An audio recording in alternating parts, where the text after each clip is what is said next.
because I was scared of coaching women, and I wasn't comfortable with myself coaching women. And I think genuinely it's because I wasn't a good coach.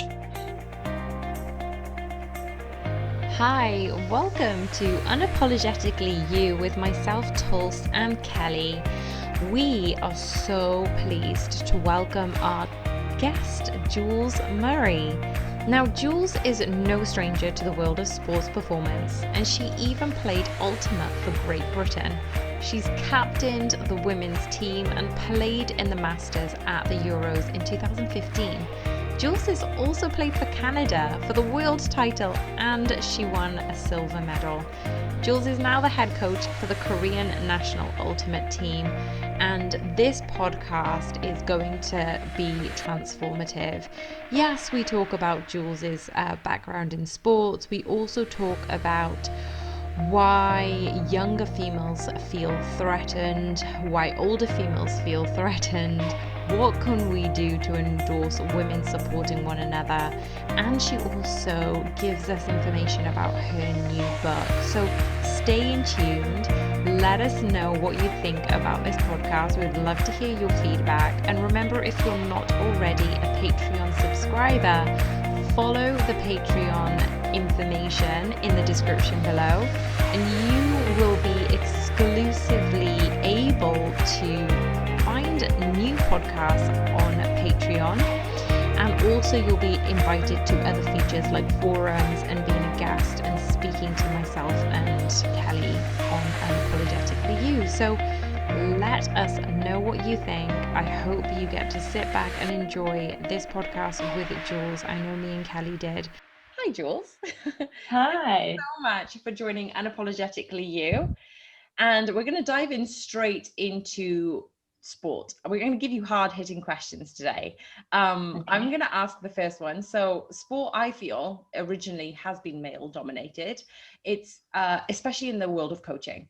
So please tell us about your experiences and your decisions about what coaching means to you and how you evolved your coaching pathway. Yeah, great question. Oh my gosh. Okay. So I would say originally I kind of came by coaching just from having, like, with friends, started doing fitness together in the parks and things. And then I always somehow ended up taking the lead. And I think from there, quite a few of them were like, well, you could actually do this as a job, because what I was studying at the time, which was astrophysics, I was doing very badly at. So yeah, so I sort of slowly came into it. And I think within that realm, my parents divorced when I was about 3, and I lived predominantly with my father. So for me, actually being around, and I'm not sure if that's the reason why, but being around males and interacting with males was actually very comfortable for me. And coaching them felt very natural. I never felt intimidated at all. And even like interacting with other men was never a problem for me. I actually had more difficulty with women. And then I used to sort of I think for me personally, it was just hide and say, oh, I just get on better with guys. I'm more comfortable with them and everything. But actually, it took me a long time, not until probably about 20, when I was, maybe in my 30s almost, to finally admit that actually it was because I was scared of coaching women, and I wasn't comfortable with myself coaching women. And I think genuinely it's because I wasn't a good coach, because I think the difference is women are curious and they want to know about things and they want to ask questions. And so you're challenged. Mm-hmm. And like any young coach, when I was challenged, I didn't see it as a growth opportunity. I thought, they don't trust me. They don't believe in me. So I had a lot of negativity around that. So it actually took a women's team that slowly taught me how to actually be a better coach. And then that's why I ended up writing my book, like how to, be a strength strength and conditioning coach for women.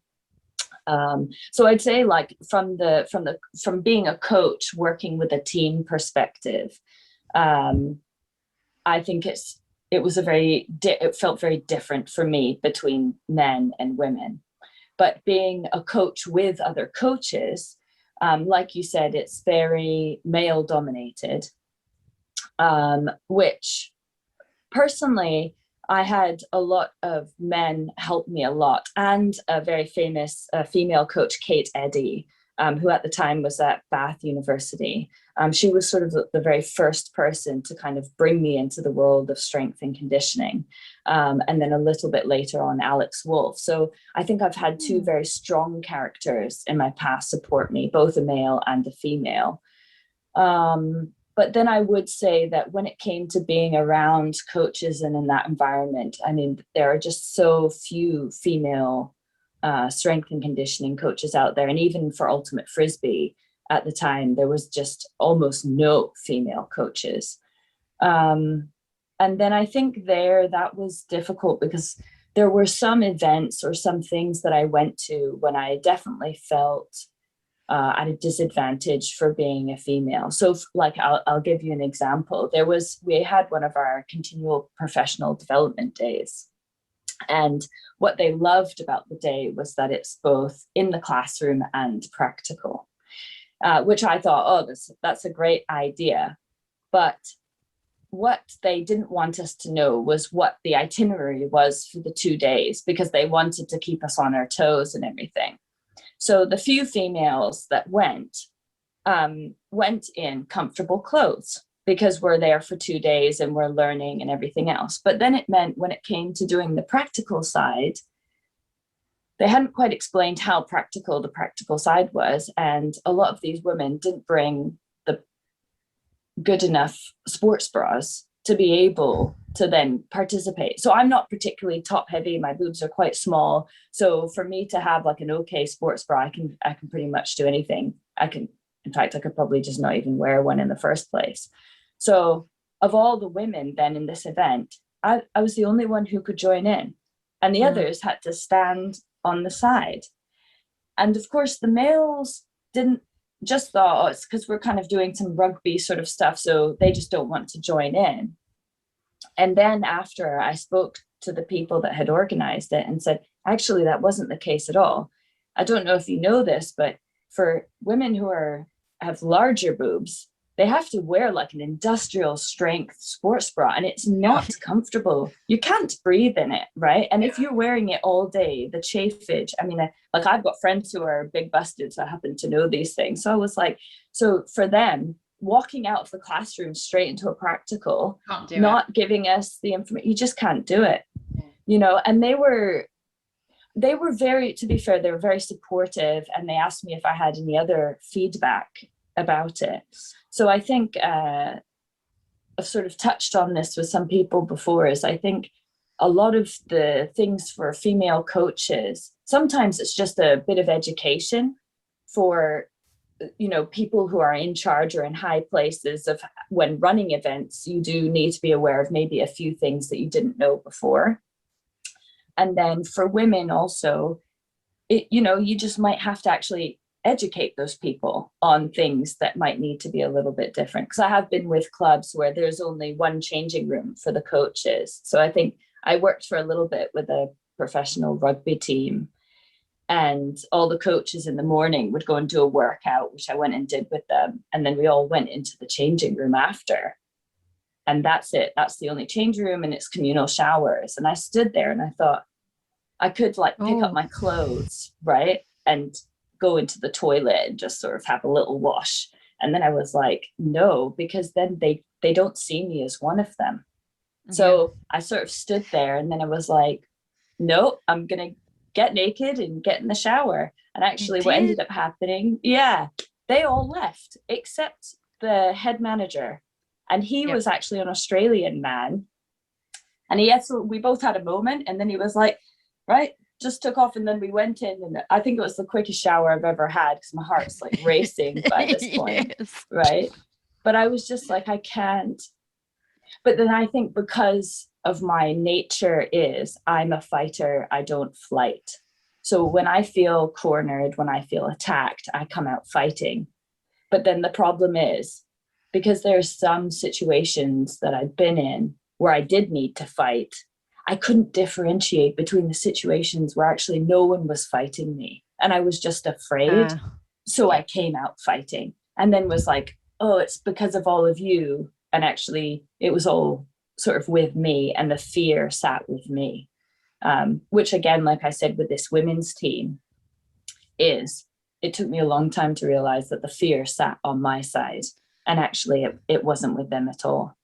So I think on both sides of, like, when you're a coach, you've kind of got that one foot is you're part of the team and then one foot as part of the coaching staff, but we're not, kind of how you manage that space and then the different interactions. And if it's a female team or a male team, and then the coaching staff, you can have more female heavy or more male heavy. And then as a professional in strength and conditioning, how you manage that space. So I think it's been a bit of a journey, actually. Yeah. I don't know if that answered the question. Did for me. I mean, what an insight and analysis into your own psyche. Did you have someone else talking to you about this, or did it all come to you over time? I've had a lot of help. Yeah. No, I have not been on this journey by myself. I've had incredible friends, family, strangers, one-off conversations, you listen to something or whatever. I think one of the first things was a friend of mine, she sort of did sports psychology and things like that. And something she instilled in me very early on was just like, you don't have to change who you are. You can be you, and then it's you in that environment. Because I thought, I've got to now be like this, or I have to be like this. Mm-hmm. But then it's like, the only way I can think about it is it's like you're suddenly wearing clothes that you just would never wear. And then you feel uncomfortable, they feel weird, and then everything's awkward. And she was like, you don't have to do that. So I used to paint my nails. I loved the color pink, and I used to paint my nails pink. And that was like my little reminder to myself, whatever environment I was in, like, I'm still Jules, So I had, like, slowly over time, just a lot of conversations with people. And I fought back. I got aggressive. I cried. I yelled. I think Alex Wolf probably got the brunt of a lot of my high-end emotions. There was another female. So there was Nicole and Lewis, who I was also working with. I don't know if I'm allowed to use names, but yeah, they saw me in a lot of my raw states and didn't give up on me. So I'd say that's been the biggest thing, is people have believed in me, and they've just helped me to change and grow and believe in myself and my own brand of whatever. So yeah, you're a lucky woman, but I think you must have given back to those people as well for them to believe in you. It's not all one-sided, so good on you as well, right? Yeah. Okay, I have another question. So it's I've written, you move heaven and earth to get into roles that give you the experience needed for high performance sport. But would you say there's anything you sacrificed along the way as a female coach, and how did that impact your journey?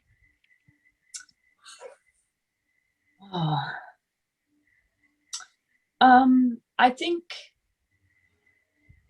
right. So I think a lot of it comes down to someone's, and this is just my opinion, is what your personality is like, and what type of person you are, or how much you can grow a certain side of you to survive in the world of professional elite sport. So when you're at that high end, it's all about winning. And that's not a negative thing. That's how you then, if the more you win, the more money you get, the more you can invest in your sport. Or in other cases, if you can showcase that part, then it also affects the grassroots level of the sport, and that helps to grow it and inspire young people. So I mean, one of the things I just loved about netball is the little girls that would come up after asking for autographs, and they're looking at these big, strong women, right, who are inspiring them to go on and kind of go after their dreams. So I loved that side of it.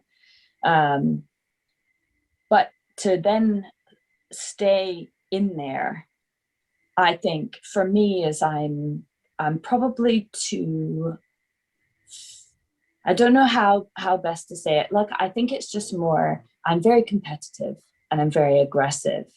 But if I stay for a long time with that part of myself, the rest of my life starts to fall apart.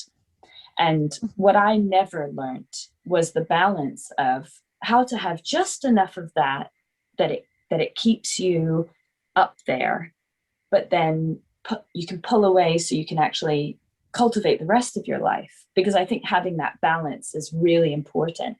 And some people do it very, very well. Absolutely. It's a skill. Right. Oh, Yep. 100%.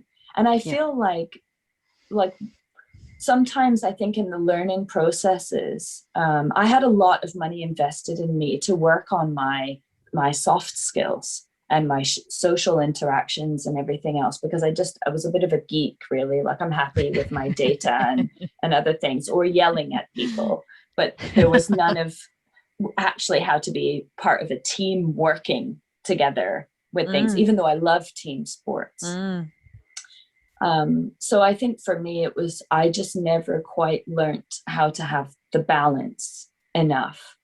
And then that took a big toll on my health, on my mental health, and just on my life in general. And I saw this study produced by Harvard. I think it was over a 75-year period where they followed like 10 young boys through life, and 5 came from poor, 5 from rich. And basically, after they measured every 2 years their health, their mental health, their, all of these, they had all these different like measurements for happiness, basically. And what they found is, like, one of them committed suicide, some fell into heavy drinking, some suffered from depression, one went on to be the president, some were incredibly happy and everything. And basically, and the study's still going now, so it's I really recommend it. But basically, they said that the people that lived the longest and the happiest had the best friend and family network. Right. And I really took that to heart. And I was looking around me at one point and I was like, because of who I am, because I don't have the ability to manage this, or just more my personality doesn't naturally thrive in this situation, I've totally neglected this side. And I want to have that. And I want to have people in my life, and I love my friends and they're very important to me, and so is my family. So actually, I need to remove myself from this. And I came to Korea just kind of on like a break. Like, I'm just going to give myself a year. Yep. And then I think it's only whilst I've been here and sort of learning about a new culture and you're being challenged, is I'm just understanding myself a bit more. And I think my personality, although I can compete to stay in those high-end jobs, it's actually not healthy for me to do so. Yeah. So then actually I'm now starting to come in at grassroots level here in Korea and starting to support the local community, and kind of just a bit, and they still tell me like, Jules, you're too intense. It's too much for us, because I'm still operating at like gold standard. So yeah, but I think for me, it's a happier place. Yeah, I would agree. From my point of view, grassroots is where I'm happiest as well. And I've started doing community work for the Royal Blind Society. Oh my gosh, the joy I get from that, and the learning I get from it as well. But the joy and the friendships, and they're all women for no reason. They're just all women that have joined. And so there's such a sisterhood between them that they have embraced me in. I'm just getting a little bit thinking about it because it's very special. Yeah, but that wonderful. grassroots again. Yeah. What I find, but I think, I was going to say, what I find from both of your stories is what we're saying, and I could be wrong, but you know what, we'll let our audience chip in and see what they feel about this as well, is that high performance environment has a high pressure environment, but then because we like to go above and beyond and obviously prove ourselves, and with our experience and a level of education, we always want to be better than, and we always have this pressure upon ourselves, let alone pressure from that high performance environment, that actually if we can kind of get that pressure off, everything else seems to be working well. So it's almost like we don't have to keep wearing this one cog. We need to get our life and all the cogs wearing, and we're feeling a lot safer, more able to be ourselves in those grassroots lower pressure environments, even though we're doing still 110% in that role. Is that a good summary of what? The only thing I would add to that is I feel like a lot of the pressure probably came from myself. Yeah. So there was obviously pressure from the sport, but when you're young and starting out, you're fighting for your spot, and you're fighting to, and there just aren't a lot, especially in strength and conditioning, there just aren't that many jobs available. So you do have to compete for that. And I think that's a valuable experience. And I think if people expect it to just be given to them, I mean, I carried water bottles, you know, I was out in a field until 11 o'clock at night picking up balls, right? And I'm like, I've got a master's degree. You know, I've worked with gold medal athletes or whatever, and then I'm out here on like 11 o'clock at night in the week, and I'm picking up some balls and things. So I feel like there's a certain, if you're going to make it, you need a certain amount of grit to get there. And that's just sport. And that's kind of paying your dues, because that's when you get into it, those that have been there, like I say it in my book, those athletes have been there, and you're not their first strength and conditioning coach. You're like their fifth or their 10th, right? And each one thought they were the best and they knew the best exercise and everything else. And it's like, well, guess what? They all left, right? And these athletes are still here, and they're still grinding away. So I think, again, it's a case of, once, it's a great journey to have. It is going to be very hard. It's very competitive.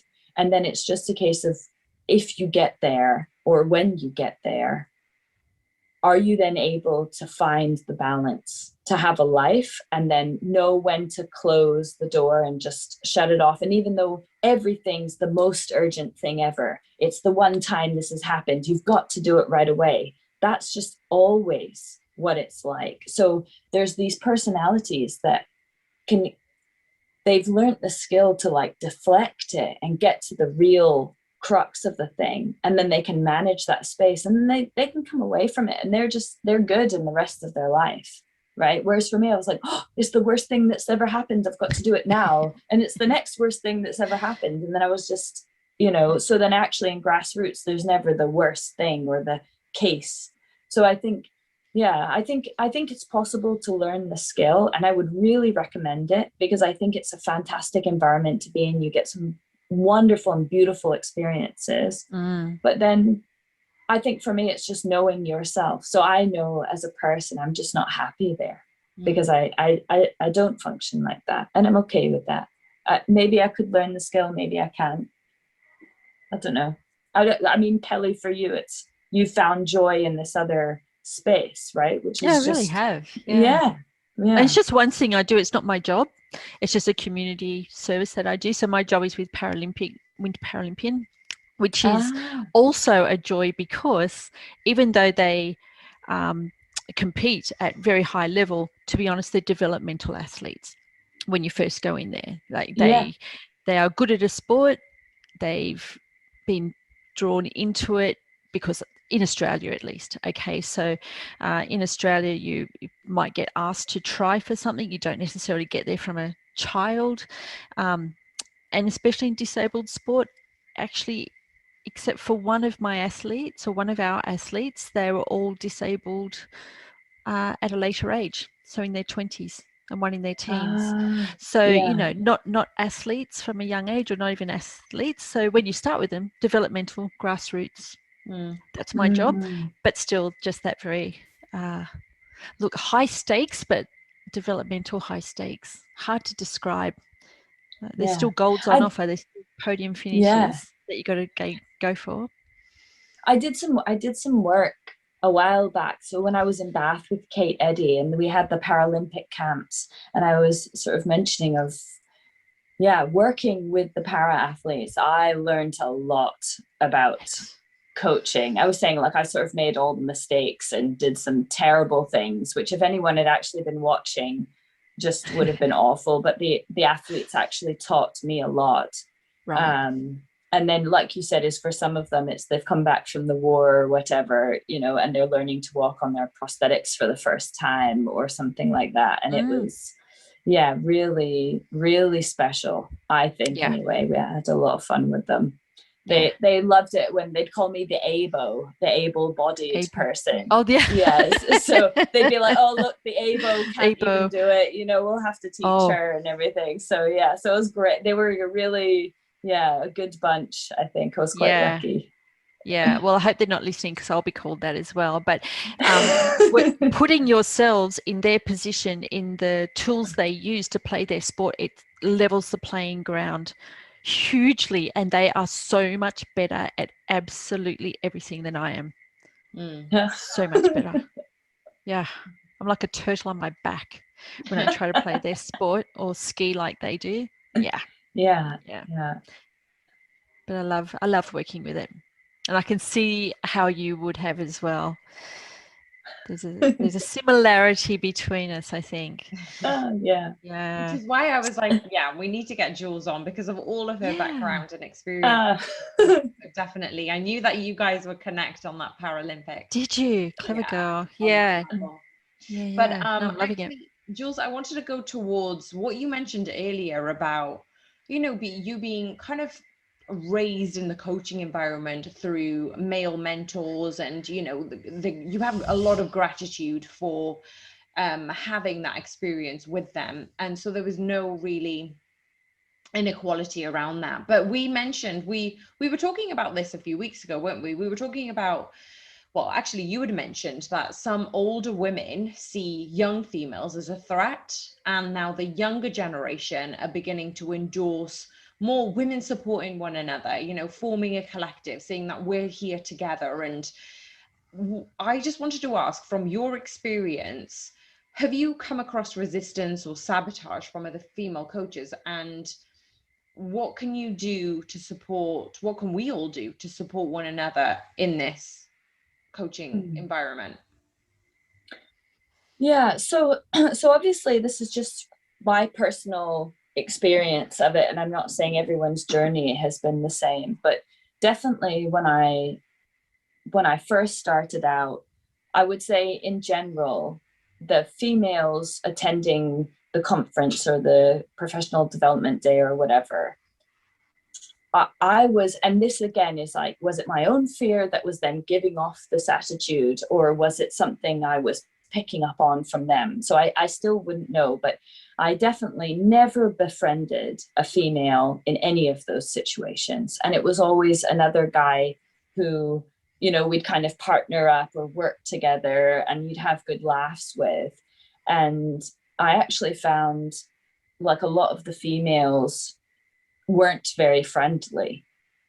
And especially when it came to things like, and some of these women were unbelievably strong. So they're there, like maybe it's, at the end of the conference day and we've all gone into the gym like we would. And a lot of it's just showing off or how much you can bench and everything. And then those girls are there looking, and they look fantastic, and they're benching however much with the guys, and I'm like, I kind of want to join in, but like I can't really bench that much, but I just kind of want to be part of the whole thing.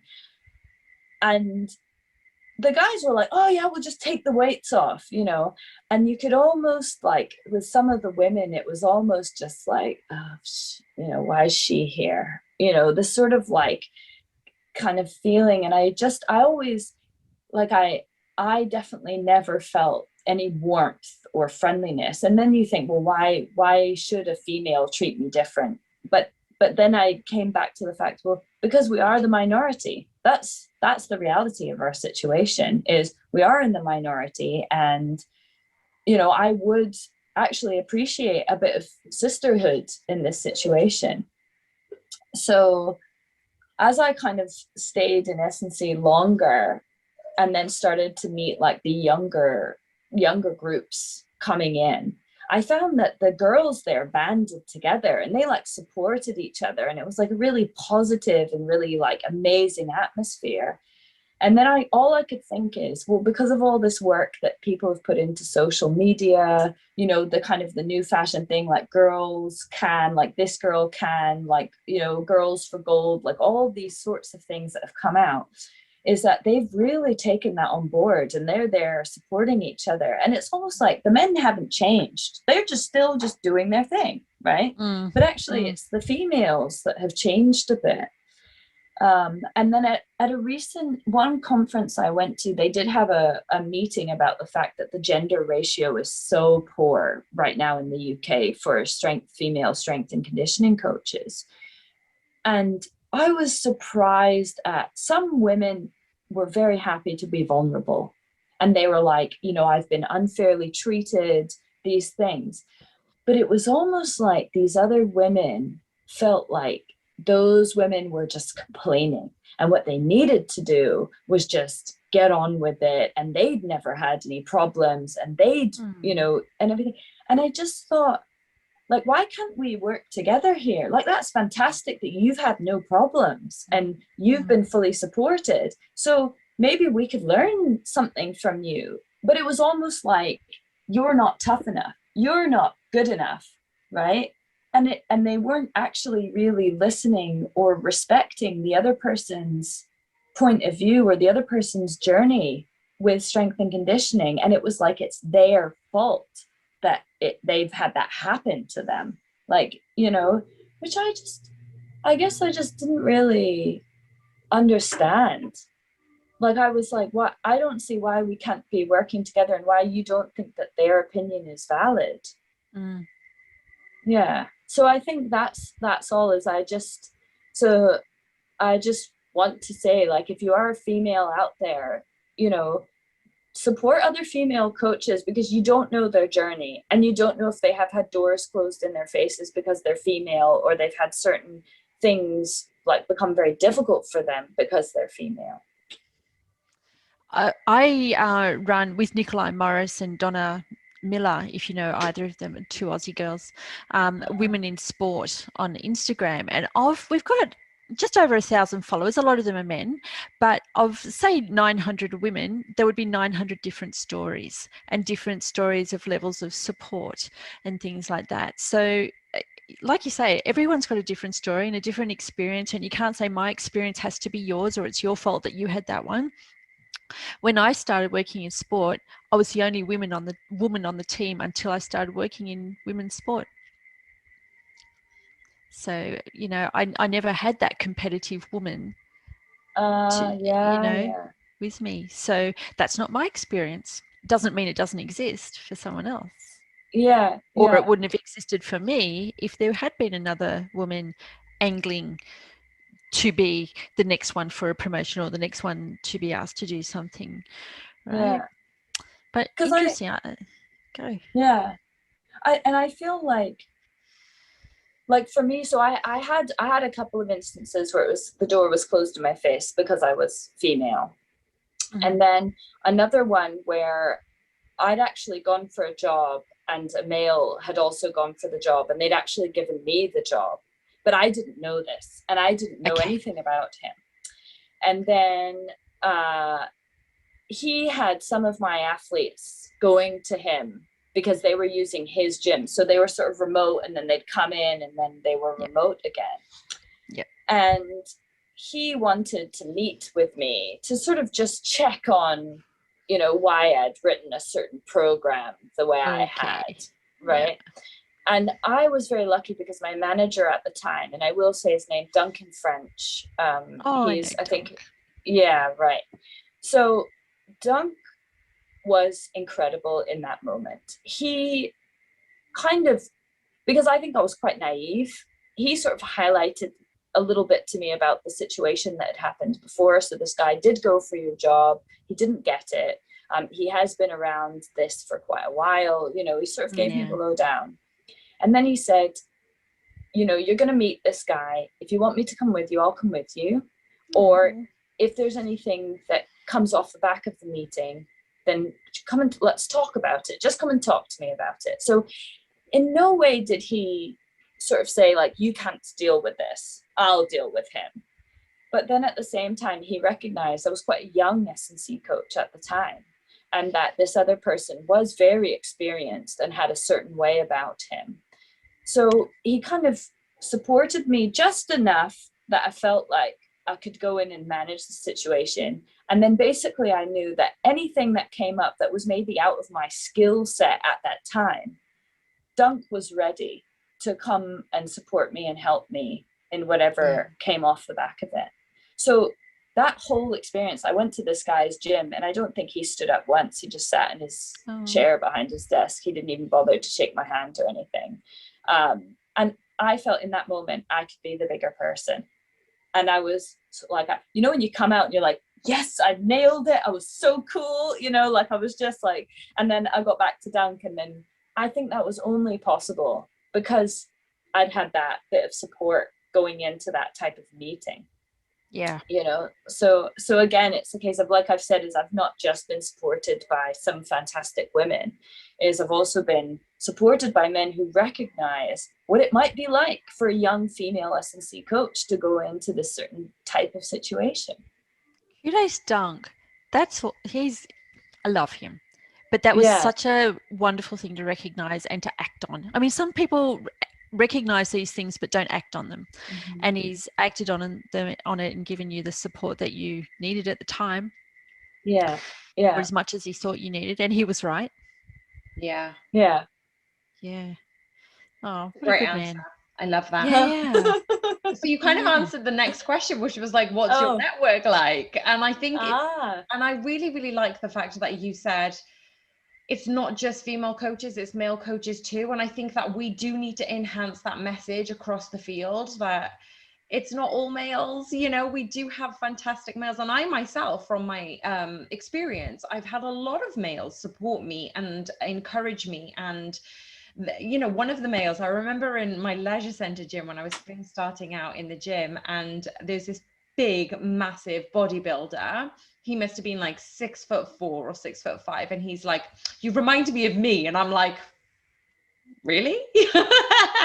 But he meant the work ethic, the passion, the curiosity, and all of those things that I reveled in and I loved about coaching. And so it was really, really nice to have that somebody look into your almost soul and recognize your potential.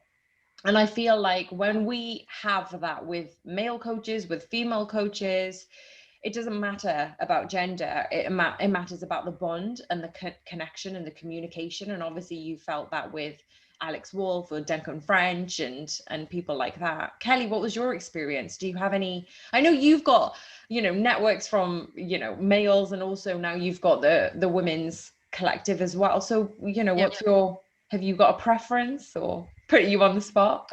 In terms of people who I would go to as a mentor, they're all men. That's my network. They've always been supportive. That's who I've worked with from the get-go. In terms of who I would be a mentor for, it's all women. I don't think I've had any men come and ask me to mentor them or help them or, you know, be part of their network.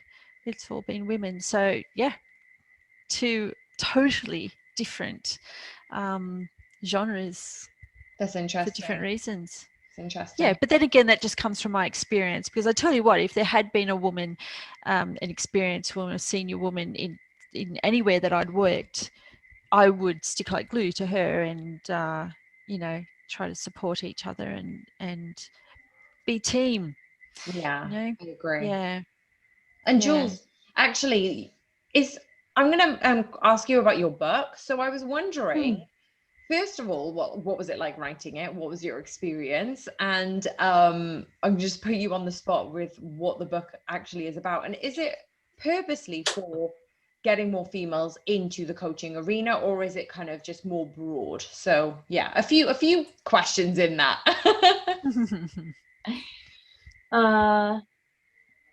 Right. So I think my book was, one is, like, I was lucky enough for them to ask me if I wanted to write a book. And originally it was going to be a book about strength and conditioning for netball. And then kind of the more we talked about it, I was like, you know what? Like my heart wants to write about something a little bit bigger. And so I wrote back to the publishing company and just sort of said, can I actually write it about like all female team sports? And then I was like, oh, maybe I've bitten off more than I can chew, because there's some sports that, you know, I haven't worked with. So I was like, I'm not sure if it's right, but I just felt like I wanted there to be a book that's done by a female in the strength and conditioning world, because there are a lot of, and they are fantastic books. And I've used them myself. I think Dr. Gregory Half, who's currently in Australia, he was the head of the NSCA, the president of the NSCA. Like, you know, he's done some amazing books. And there's ones that, you know, just kind of are almost like your Bible for strength and conditioning. But I was like, where are the books by the females? And there are some. That I'm not saying that there's none, but they're kind of few and far between. So I think, so for part of it for me was, I want to contribute to that small but growing side of, you know, kind of information sharing. And then I think the other thing was, so Ryan King is now the head of, I can't remember, he's with the Women's FA, but at the time he was my manager. And after he left the IS, he did just to sort of ask me a few questions about certain standards for women. And actually more and more, especially off the back of winning the gold medal with the netball team at the Commonwealth Games, is I had more and more people contacting me, asking me things that for me, I was like, well, that's just S&C. But for them, it was like a female specific question, which I found really interesting, because I was like, well, surely that's just how I would approach it, whether it's a guy or a girl. This is just S&C. Yeah. But for some reason, for you feel like this sits in a female range. So I found that really interesting. Yeah, same. You know, like, I mean, Kelly, even for me with the Paralympic athletes that I worked with, is they were like, oh, so what's it like with it? And I was like, well, it's still an exercise and I still expect them to do it well. And then all I have to do is just sort of change a couple of things. Like, you don't have that piece of equipment, or you don't have this, but you still like, and then I almost don't see the athlete anymore. All I'm seeing is how they're doing at the thing I want them to do. And if they don't have a hand, well, that's fine. We just find another way to create this movement. So it's not about the exercise. It's just, are they doing what I need them to do? And are they doing it well? And have I set them up for success? Yeah. So then I've stopped seeing age, gender, and everything else. I'm just like, have I done all of this to set them up to be successful at what I need them to do? But then I think that's where the book comes in for me. So my book, which might be disappointing for some people, isn't like a load of exercises that are listed, right? Yeah. Like, oh, and you definitely have to squat and blah, blah, blah. Like, I'm bored of those conversations. I'm not really interested in them anymore. Like, okay, have them if you want them. And are you sold on this or are you not? Great. Okay. But for me, it's more like, what have I covered all of this, which is what you really need to kind of lay your foundation. Am I clear on what I'm doing? Because then all of that, well, then this is then the only logical choice once I've addressed this entire list of things. So basically what I wanted my book to be is like, I had this sort of process in my mind, which I'm sure like both of you have without even maybe realizing it, or you're aware of some parts of it, is like, why did you choose that? And you're like, oh, well, because you know, I know the other week she had this, and then when she was preparing for a competition 2 years ago, she like failed on this thing and it massively impacted her, whatever. So then I don't use that exercise, but I know that this one, and then the physio's working on this, blah, blah, blah, blah, right? You've like filtered all of this, and then you're like, yes, you need to squat, right?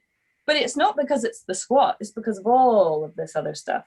So for me, the book was actually, I got challenged whilst I was working in the AIS to have like my sort of handbook. To be a lead role, you kind of need to have your stuff together. And I kept getting challenged, like, what is your criteria? What are you basing your things on? And I didn't have it. It was like a big mess that just, I was like, well, it all depends. But I can't just keep saying, oh, it all depends. It depends. Depends on what?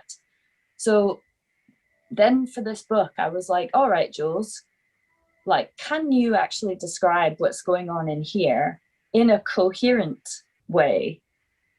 So for a long time, I believed it wouldn't actually happen because I was like, oh, there's just no possible way.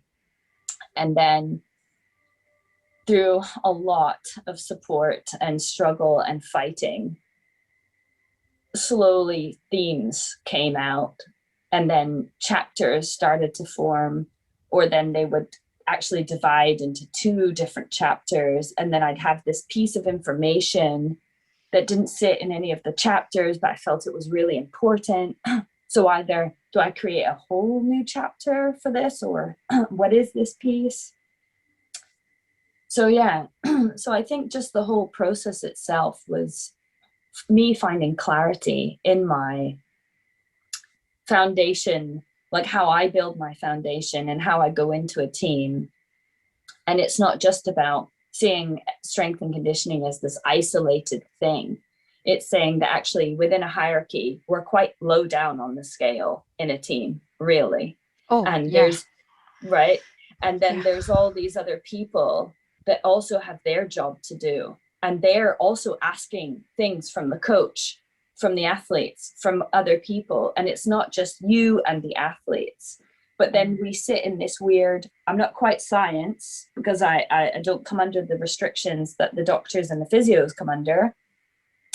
But I'm also not the technical coach. I don't know enough about the sport. I've not been in it long enough. So I'm sort of like doing the splits between these. And then you're sort of saying, yes, I know the physio used a lot of big words, but basically what she was trying to say was, you know, this sort of things, you're sort of bridging. And then you're like, this information's great, but how do I make it practical? Or the head coach comes at you, oh, this athlete doesn't turn well. Yes, back to the physio. Okay, we've got this problem. Actually, it's a weakness in the left side of their lower back, which is actually a knock-on effect from their right shoulder. You know, like, I don't know. Oh, okay, so just tell me what I need to do. Strengthen the right shoulder. Great. Yes, I know she doesn't turn well, but we have to work on the right shoulder, right? So then you're sort of like, so, and then in each team, you'll have that special role to play of like, who's more experienced? Are you working with a much more experienced physio or kind of a less experienced physio? Are you working with a highly experienced technical coach or less? And then you sort of feel like everything has its blurring line. And actually, what I would really recommend anyone going into a team is be clear on what your role is from the start. And then now understand roughly where your boundaries sit with each of the different disciplines that you're interacting with, because now you understand where you are in this team. So if this physio is very experienced, my gray area retracts a lot, and I'm actually going to trust them a lot more with things, right? But if it's a case of they're kind of new to the team and I've been there a long time, it might be a case of, okay, this area we're going to share a lot more because I have a lot more experience here, and I'm still respecting your profession, but I am actually the more experienced practitioner here, you know. And even with the technical coaches, like, how much do you want me to do? I just do the warm up and then that's it? And when I'm in the gym, you know, and then there's a clear line, like I'm just nothing to do with the sport? Or do you want me coming into your sessions? And actually we create sessions together where we want to do a little bit of conditioning, but we don't have enough time to do a separate conditioning session. So can we kind of like bring the two together, and how does that work? And how open are they to having that? And how good are you at kind of what building that relationship so you can actually have that with them. So your ability to actually build relationships, and then that's just the staff. Now then you've got the team, and then the other thing I say in my book is there's the team relationship and then there's the individual relationship, and don't expect them to be the same, right? So as an individual, that's it, they're an individual. And that's where, again, for me, it's like male, female, age, anything, all goes out the window. They're just a person who is trying to achieve something, and you're there to support them to achieve that. And you've got the information from the coach of what role they play and how they need to do. So you've got all of that information, and then you hear from their side, right, what they need to do on the field, what pressures are on them, what they're finding difficult. And then that's where you've got to like bring it together to create a plan for them, whilst also saying they are still part of a team, and I can't write 40 separate programs completely unless I want to have no life. And actually that's why they love being part of a team, is because they get to do things together. So then how do I like navigate? So I mean, for me is I just kind of put them into tiers. Is how long have they had consistent good strength and conditioning, and then that then breaks them apart for me. And then you're into like I think the biggest word is knowing the context of what you're going into. And that's on with the staff, that's with the team, that's with the individuals. And then you needing to stay somehow rooted without getting like, because nobody needs a wishy-washy coach who doesn't actually understand what, like, oh, so you've done all these other things, that's great, but they're not actually faster, they're not actually stronger, they're not jumping higher, and you're accountable for that. So then you have to like, okay, I've listened to this all, I've taken it all in, and now I'm saying, yes, they do need to do these things. I'm going to be quite firm. And then these are the negotiables, these are the non-negotiables, and how you actually have the skill set to do that. Yeah. So yeah. Can you get a signed copy, please? I know, it sounds like a fabulous book. I'm definitely going to get my hands on it some stage after the move. Yeah. Oh yeah. So yeah. Sit on the beach and read it. Yeah. Is it like an ebook or a bound copy book? I think both are available. So okay. I know they are available on Amazon. Yeah. So you can either have a paperback or ebook. Yeah. Yeah, so not a paper book always. Mm-hmm. Yeah. I think you've just proven you have woken me up to something that I had bits and pieces of thoughts of over the time, but it really is that, yes, do know your role as a strength and conditioning coach, but also your personality, or even though you can still be you do have to be malleable to a point, because your role where you've got the highly experienced skills coach, technical coach, and then a lesser experienced physio, next time you'll go to a brand new team where everyone's experienced, and your role really has to close in then, doesn't it? You are getting very relevant information from both, and your choices come from, you have to think about this much to you have to implement this much, really, right? So just because you're a strength and conditioning coach with a certain psyche in rugby league, you'll go like me to cricket, totally different psyche, totally different athlete. Yeah, right. So much about cricket and rugby league was different, and I had to be a different coach. I was coaching men, I was coaching women. I had a female head coach, I had a male head coach, I had a male physio, and I had a female physio on this side. So the dynamics are incredibly different, and what did help was I knew my role. I knew what my role was and the goal of my role. So exactly what you've said, way more concisely and eloquently than I just did. But I really want to read your book. Yeah. Oh, thank you. I think it should be compulsory to male and females, right? Absolutely, it should. And almost like Brett Bartholomew's book, probably sent out for everyone, but a lot of women read that and go, that's how we coach, that's what we do, we build relationships, and women are very, it's just something we do quite naturally, we build that relationship, whereas it's for guys it's like a whole new world, but for your book it might be a whole new world for all of us, like men and women, because it, like you say, it's not just for women or about women, but elements of coaching your coaching? Well, it's amazing you mentioned his name. So I did at the SCA conference, they had a panel and I got invited onto the panel, and like I was like, let's face it, you're like, I'm coming on because I'm the only female, right? Like they had all these guys, you know, and they're all bald headed and have beards and glasses, and I was like, I just don't really fit the profile. But they were like, no, like it was just a bit of a joke kind of thing, you know. But Brett was actually on the panel, and I'd sort of met him in Canada before and then met him there, and I spoke to him about like writing a book and like all these other things, because he's a lot about the kind of that relationship building, and like, you know, I learned a lot from him actually, but he was one of the ones who said, like, I think he gave me the confidence to not just write a book about periodization and reps and sets, right? It's like, actually there is the like, they call it like the art of coaching, you know, there's this whole other side to what we do.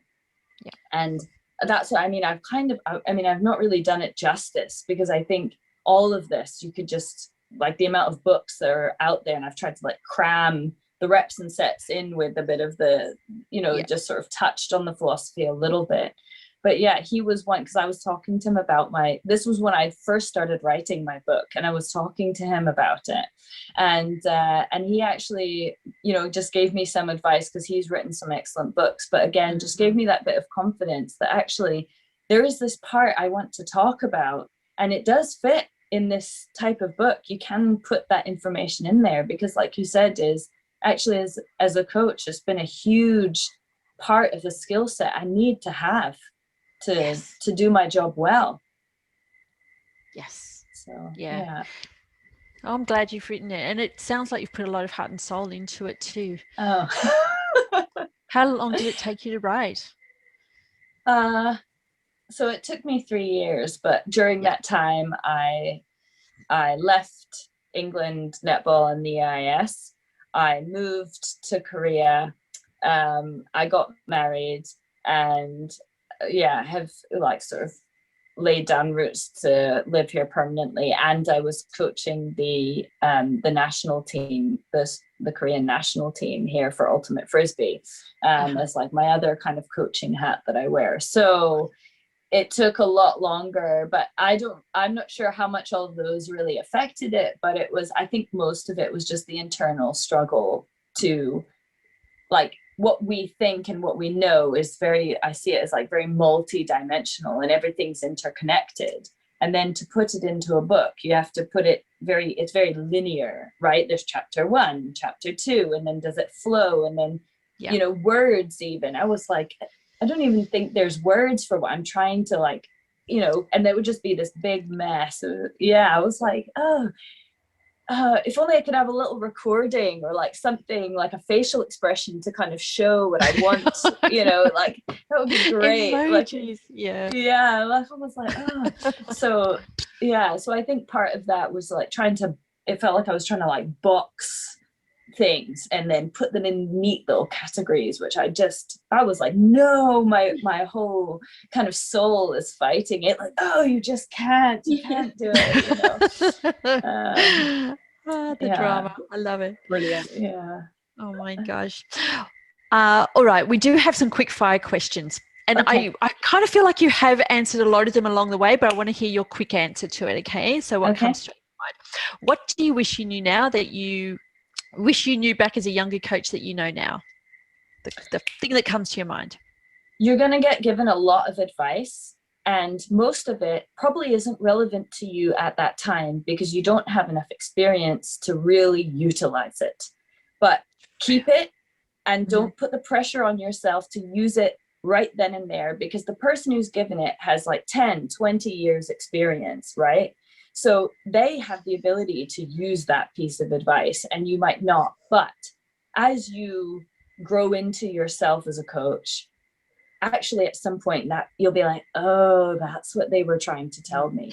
So my thing is I used to put pressure on myself, like, they said I need to be like this, and why can't I do it? And, you know, I'd get really frustrated. And then 10 years later, I'm like, oh, now I get it. Yeah. So I just want to say, just you will get given some great advice. Have a book, write it down, whatever, but don't put the pressure on yourself to like implement it right away. Just let it grow on you as you grow.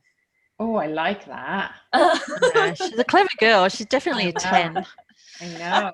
Thank you.